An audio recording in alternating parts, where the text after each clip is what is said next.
sabe silo anpomangko ipanamdu নীতি নিষ্ঠ মূলকৰ্মী হ'ব লাগিব তেতিয়াহে সমাজখনক আমি আগুৱাই লৈ যাব পাৰিম গণশক্তি অসম অকন্দুনে সম অধিকাৰ সম মৰ্যাদা আৰু সম উন্নয়ন সম অধিকাৰ বিচাৰিছো আমি কোন মানুহবিলাকৰ কাৰণে এই নিপীড়িত গুণাহুতি চব দুনে ছিল সে গুণাহুতি সুবনশিৰি আৰু লখিমপুৰ এই তিনটা পঞ্চায়তৰ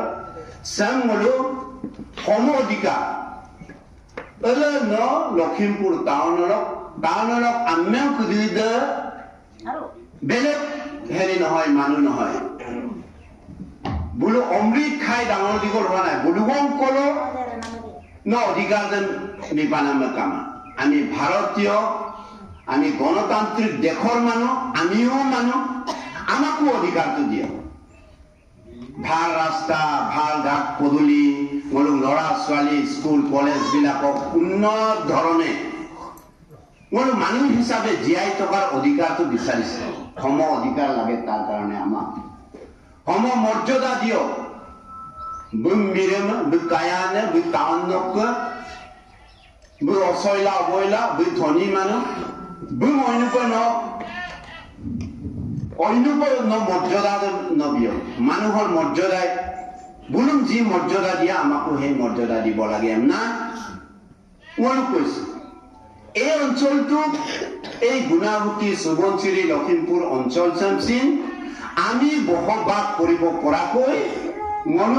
উন্নয়ন কৰক ছিল ৰংগমঞ্চ সঁচা অৰ্থতে আমাক ৰংগমঞ্চৰ প্ৰয়োজন আছে কিন্তু ৰংগমঞ্চ চাম আইডক মচিনান অধিকাৰটো দিয়ক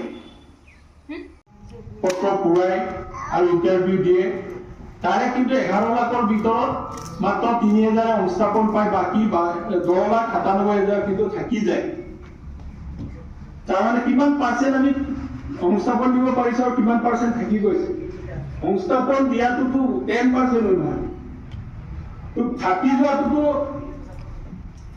95% ওপৰত থাকি যায় এই নিবনুৱা যুৱক যুৱতীসকলক আমি কেনেধৰণে সংস্থাপিত কৰিব পাৰোঁ তেখেতসকলক কেনে